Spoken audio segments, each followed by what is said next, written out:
Қоғам тыныштығын күзететін полицейлердің арқалаған жүгі қашанда ауыр. Тәртіп сақшылары күнделікті өмірде түрлі оқиғаларға тап болады. Тыныштықтың қорғаушысына айналған тәртіп сақшылары бүгінгі күнде өскелең ұрпақтың үлгі тұтар кейіпкерлеріне де айналған. Арма көрермен эфирде сақшымен сырласу бағдарламасы. Сұхбатымыздың бүгінгі қонағы бейбіт күннің батырларына айналған тәртіп сақшылары полиция аға лейтенанты Исатай Тұрсынғалиев және полиция сержанты Ғалым Қалбаев. Қош келдіңіздер. Өткен жыл 12 желтоқсан естеріңізде болса, жанұшыра жасөспірім қызды мұздай судан аман-есен алып қалып, жедел жәрдемді күтпей-ақ бірден дереу көмек көрсеткендеріңіз әлеуметтік желіде таралды. Сіздерге ел сүйсінді. Дегенмен көпшілігіміз біле бермейтін бір нәрсе, ол сол кезде сіздердің не сезінгендеріңіз? Патрульдеу кезде көпірден жасөспірім қыздың секіріп кеткені бойынша хабарлама алдық.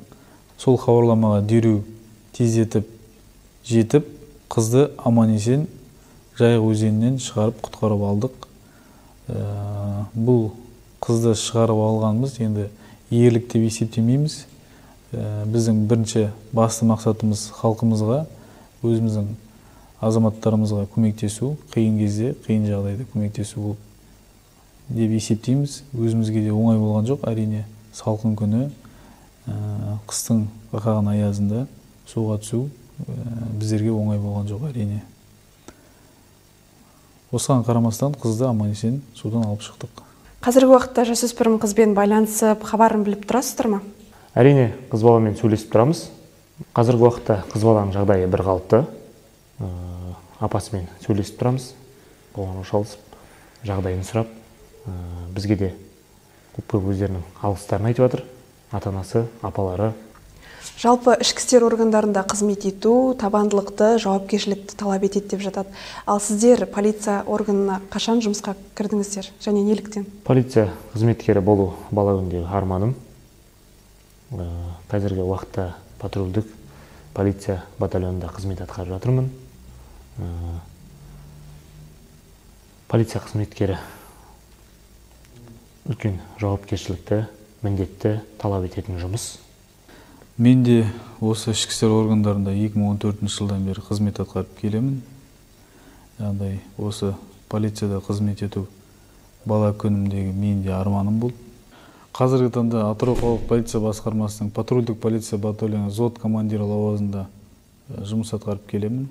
Біздің қызмет өте үлкен жауапкершілікті, яғни үлкен міндетті талап етеді. Сол себепті осы жұмысымызда жүргенім өзіме қатты ұнайды. Сіздер атқаратын жол полициясы қызметінде түрлі оқыс оқиғалар орын алып жататыны жасырын емес. Жалпы әрбір адам өзінің атқарған жұмысы барысында белгілі бір тәжірибе жинақтайды.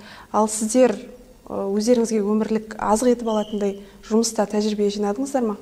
Әрине, осы қызметте жүріп мол тәжірибеді жинақтадық, және де әлі де үйрену үстіндеміз. Ішкі істер органдарында темірдей тәртіпті үйрендік, төзімділікті үйрендік, шыдамдылықты үйрендік. Жауабыңызға рахмет. Ал ішкі істер органдарына жаңадан қабылданып, полицияға ант берген кезіңіз есіңізде ме? Сол кездегі сезіміңізбен бөліссеңіз. Әрине, алғаш ант берген кезім есімде. Сізге қазіргі уақытта сөзбен жеткізу оңай емес.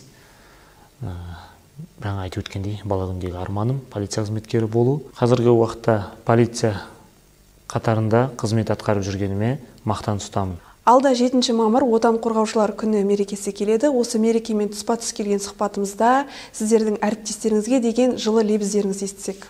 Осы ерекше мереке 7 мамыр отан қорғаушылар күнімен шын жүректен ер азаматтарды құттықтаймын.